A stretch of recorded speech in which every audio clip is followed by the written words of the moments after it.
আমরা এই সরকারটাকে চিনি যে ভারতবর্ষের প্রতিটি, এর আগের বক্তারা বারবার বলছিলেন যেটা হিন্দু মুসলমানের লড়াই নয়, আমরা কোনো ধর্মগোষ্ঠীর বিরুদ্ধে নয়। আর আমি বলছি ভারতবর্ষের এই সরকারটা প্রতিটি ধর্মগোষ্ঠীর উপর আক্রমণ নামাচ্ছে। গতকাল ওরা মুম্বাইয়ে একটা জৈনদের মন্দির ভেঙে দিয়েছে। দিল্লির জামা মসজিদ 450 বছরের পুরনো মসজিদ, কি করে তার কাগজ দেখানো সম্ভব? সেলডিট কি করে দেখানো সম্ভব? কালকে তুমি বলবে তোমার কাছে কাগজ নেই, ওই জামা মসজিদটা ওয়াকফের সম্পত্তি না, আর ভারতবর্ষের মানুষ সেটা মেনে নেবে। ভারতবর্ষের মানুষ যখন ইংরেজদের বিরুদ্ধে আন্দোলন করছিল, এই আরএসএস বিজেপির যারা পূর্বসূরি জনসংঘ, সেদিন ওরা ব্রিটিশদের চর ছিল, স্বাধীনতা আন্দোলনের বিরোধিতা করেছিল। ভিক্টোরিয়া ছিল তার কাছে রানী, আর ওরা বলতো মুসলমান শাসন থেকে বলে হিন্দুদের মুক্তি দেবে ব্রিটিশরা, এইটা ওদের ভূমিকা।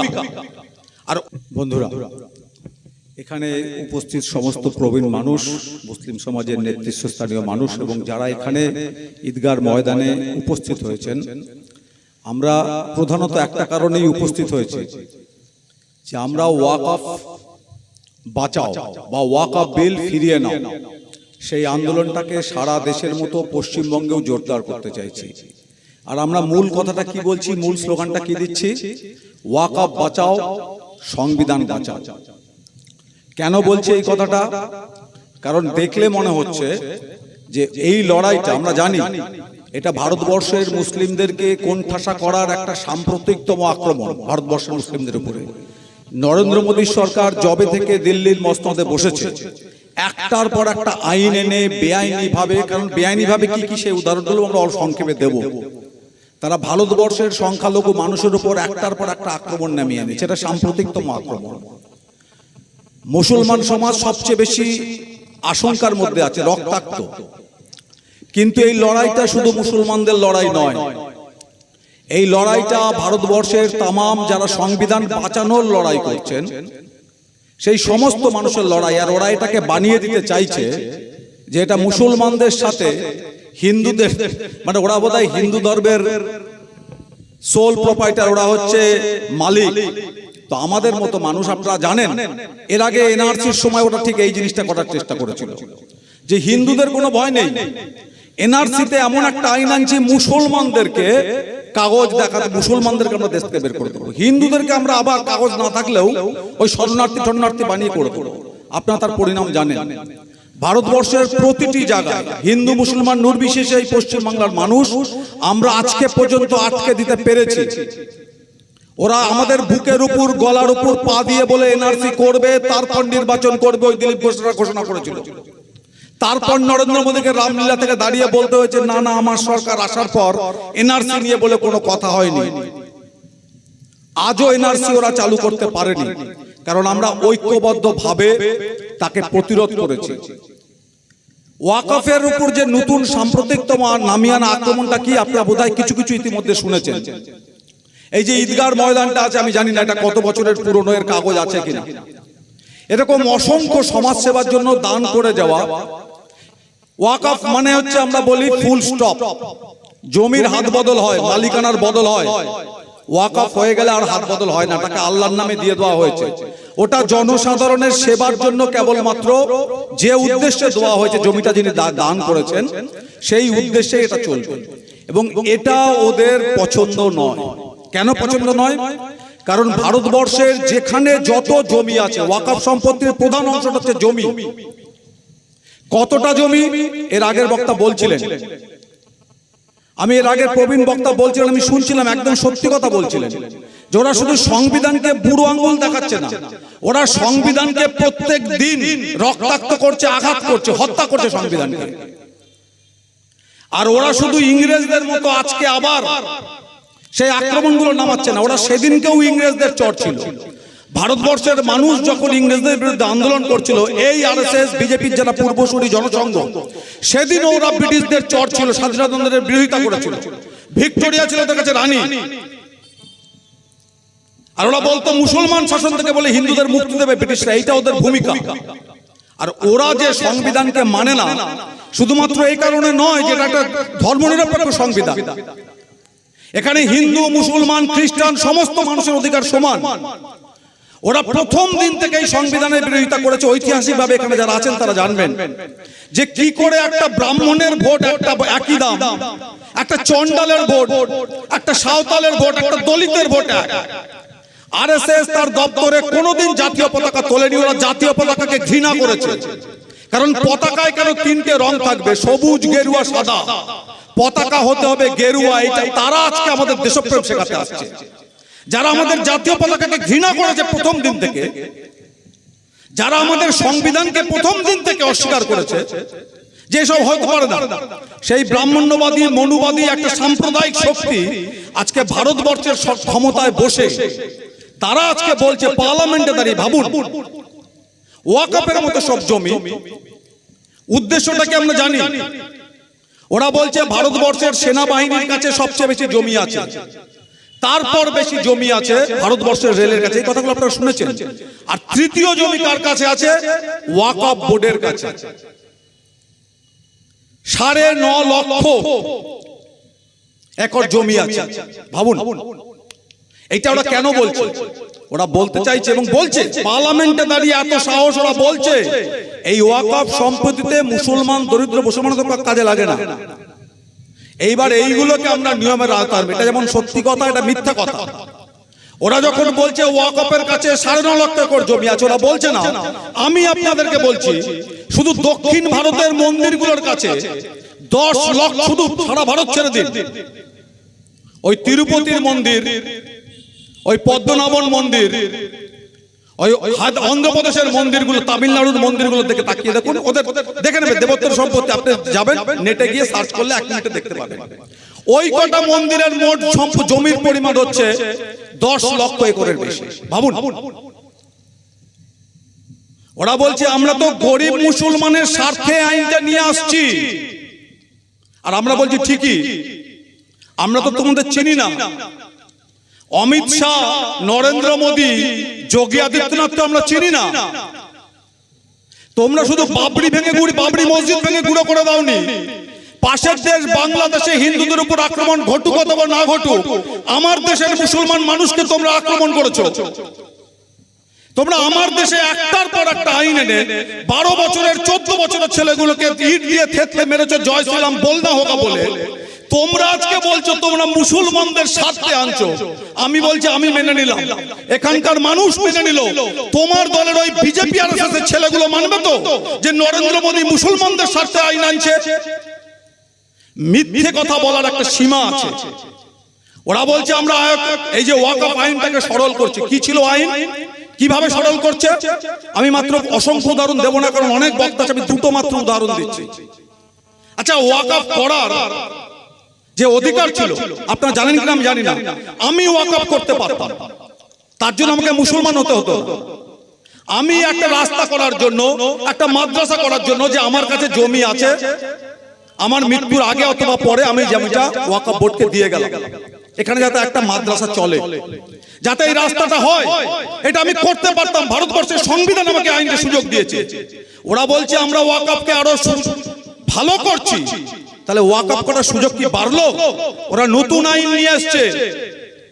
আমি যদি আজকে ইসলাম ধর্মে গ্রহণ করি, তাহলেও আমি আজকে ওয়াকফ করতে পারবো না। আমাকে 5 বছর ওয়েট করতে হবে, ভাবুন। আর ওরা বলছে আমরা তো ওয়াকফের আইনটাকে সরল করে দিচ্ছি, আর এটাকে আমাদেরকে মানতে হবে। আর একটা মাত্র উদাহরণ দিই। এই যে ঈদগাহের কথা বললাম, আমি জানি না এর কোনো কাগজ আছে কিনা, কিন্তু ভারতবর্ষে হাজার হাজার এরকম ঈদগাহ আছে, কবরস্থান আছে, যার কাগজ থাকা সম্ভব নয়।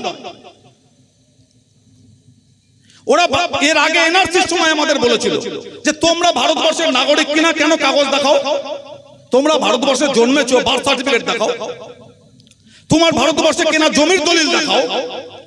আর আমরা ওদেরকে প্রশ্ন করেছিলাম যে আচ্ছা, আপনার বার্থ সার্টিফিকেট রেজিস্ট্রেশন করা কত সালে চালু হয়েছিল ভারতবর্ষে?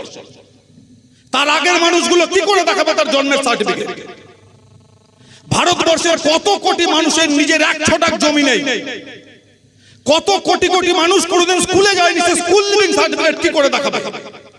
ওরা আজকে ওয়াকফের জমি দখল করার জন্য একই কথা বলছে, ডিজিটালি রেজিস্টার্ড পেপার দেখাও, কোনো জমি আমরা নেব না, তুমি কাগজ দেখাও, রেজিস্ট্রি করো। কি সুন্দর কথা। আর আমাদের মতো মূর্খ লোক রাস্তায় দাঁড়িয়ে গত 10 দিন ধরে আমরা এই কথাটা বলে যাচ্ছি প্রতিটি জায়গাতে গিয়ে। আচ্ছা, ওই যে দিল্লির জামা মসজিদ 450 বছরের পুরনো মসজিদ, কি করে তার কাগজ দেখানো সম্ভব? সেলডিট কি করে দেখানো সম্ভব? কালকে তুমি বলবে তোমার কাছে কাগজ নেই, ওই জামা মসজিদটা ওয়াকফের সম্পত্তি না, আর ভারতবর্ষের মানুষ সেটা মেনে নেবে। আর যারা এর আগের বক্তারা বলছিলেন যে ওয়াকফের জমি আমাদের ফিরিয়ে দাও, আমি আবার বলছি ওরা চেষ্টা করছে দখল করার, এখনো করতে পারেনি। ভারতবর্ষের সুপ্রিম কোর্টে বড় বড় দুটো থাপ্পড়কে ওরা এখন তোতলাচ্ছে। এই প্রশ্নগুলো ভারতবর্ষের সুপ্রিম কোর্ট জিজ্ঞেস করেছে যে কি করে 400-500 বছরের পুরনো, আমরা যাকে বলি ওয়াকফ বাই ইউজ, ওয়াকফের জন্য ইউজ হচ্ছিল 500 বছর ধরে, 600 বছর ধরে, তুমি বলছো তার কাগজ দেখাতে হবে। বলছে এটার উত্তর দেওয়ার জন্য ওদের বলে 7 দিন সময় লাগবে। পার্লামেন্টে বিরোধীরা যখন এই প্রশ্নগুলো করেছিল, পার্লামেন্টে ভোট মেজরিটি নিয়ে প্রশ্নের কোনো উত্তর ওরা দেয়নি।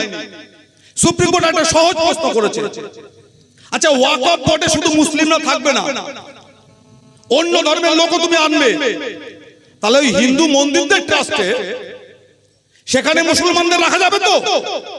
বলেছে উত্তর দিতে 7 দিন লাগবে। তার আগে বলছিল আমরা বহু আলোচনা করেছি, রাতভর পার্লামেন্টে আলোচনা হয়েছে, এত কিছু ভেবে চিন্তে করেছি, এই সহজ প্রশ্নের উত্তর ওরা দিতে পারছে না। কারণ যদি উত্তর দিতে চায় তাহলে ওরা আসল উদ্দেশ্য বেরিয়ে পড়বে। আমি আপনাদের বলছি, ওই যে তামিলনাড়ুর হিন্দু মন্দিরগুলোর কথা বললাম, ভারতবর্ষে যখন জনগণনা হয় তখন দেখবেন ওই শিখ, জৈন, বৌদ্ধ সবাইকে ওরা হিন্দু জনগোষ্ঠী বলে গণে। আর তামিলনাড়ুর মন্দিরগুলোতে মুসলমান তো ছেড়ে দিন, দলিতদেরকেও ছেড়ে দিন, তারা বলে হিন্দু নয় আর কি, কোন বৌদ্ধ, কোন শিখ, কোন বৌদ্ধ আজ পর্যন্ত কোন মন্দির ট্রাস্টে ঢোকার প্রবেশ অধিকার আছে? এই সহজ প্রশ্নের উত্তর দিতে বলে 7 দিন লাগবে। আমরা এই সরকারটাকে চিনি যে ভারতবর্ষের প্রতিটি, এর আগের বক্তারা বারবার বলছিলেন যেটা হিন্দু মুসলমানের লড়াই নয়, আমরা কোন ধর্মগোষ্ঠীর বিরুদ্ধে নয়। আর আমি বলছি ভারতবর্ষের এই সরকারটা প্রতিটি ধর্মগোষ্ঠীর উপর আক্রমণ নামাচ্ছে। গতকাল ওরা মুম্বাইয়ে একটা জৈনদের মন্দির ভেঙে দিয়েছে। আর দলিত যদি হন, আপনি হিন্দু ধর্মে জন্ম করেছেন, দলিত যদি হন, আপনি ঘোড়ায় করে বিয়ে করতে গেলে আপনাকে ওরা আগুনে পুড়িয়ে মারবে। দলিত যদি হন, উত্তরপ্রদেশে আপনি চাষের জমিতে কাজ করতে, আপনি কাগজ খুলে দেখবেন, কালকের কাগজ খুলে দেখবেন, আজকের কাগজ খুলে দেখবেন। আর এখানে শুভেন্দু অধিকারী বলবে হিন্দু হিন্দু ভাই ভাই। আমরা গেরুয়া পতাকা লাগাচ্ছে না, দেখছেন না? ও নতুন হিন্দু হয়েছে। কারণ যতদিন তৃণমূলে ছিল তখন ওকে রামনবমীর মিছিল। আমরা বারবার বলছি সাধারণ হিন্দু ধর্মাবলম্বী মানুষের সাথে এই হিন্দু ধর্মের নামে রাজনীতির ব্যবসা করছে, যাদেরকে আমরা রাজনৈতিক হিন্দুত্ববাদী বলছি, এদেরকে গুলিয়ে ফেলবেন না। রামনবমীতে সাধারণ হিন্দু মানুষ বাড়িতে পুজো করে, উপবাস করে, মসজিদে কারা যায়? ওই শুভেন্দুর মতো মস্তান যারা তরোয়াল নিয়ে ডান্ডা নিয়ে ঝাঁপিয়ে পড়ছে মসজিদের উপরে, সেই হিন্দুত্ববাদীদের সরকার ভারতবর্ষের ধর্মনিরপেক্ষ সংবিধানের উপর একটা আক্রমণ নামিয়ে এনেছে এই নতুন ওয়াকফ আইনের মাধ্যমে।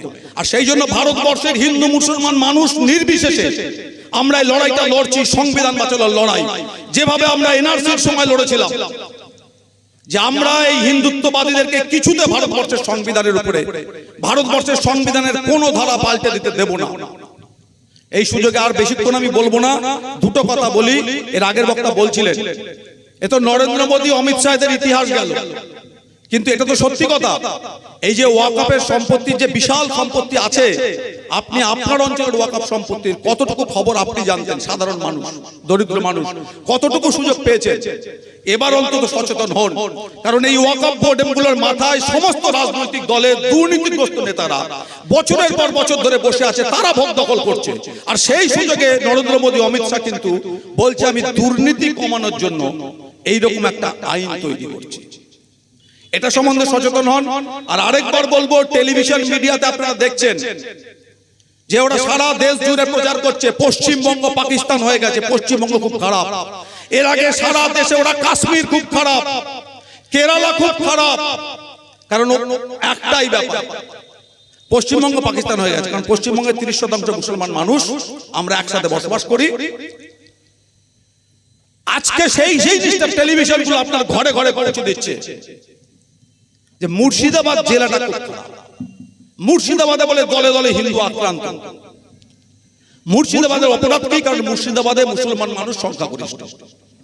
আর আমরা দেখতে পাচ্ছি যখন এই প্রচার ওরা চালাচ্ছে, ঘটনা কয়েকটা ঘটেছে, অস্বীকার আমরা করছি না, কোনো ঘটনা যাতে না ঘটে সেটা দেখার দায়িত্ব আমাদের উভয় সম্প্রদায়ের মানুষের। কিন্তু বাস্তবটা কি?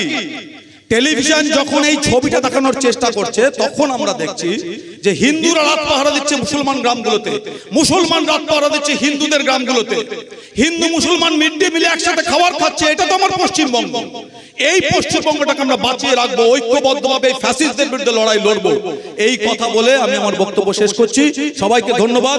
ওয়াকফ বাঁচানোর লড়াই চলবে, ভারতবর্ষের সংবিধান বাঁচানোর লড়াই চলবে। সবাইকে আরেকবার ধন্যবাদ জানিয়ে আমি আমার বক্তব্য শেষ করছি। অসংখ্য ধন্যবাদ মাননীয় তমাল চক্র।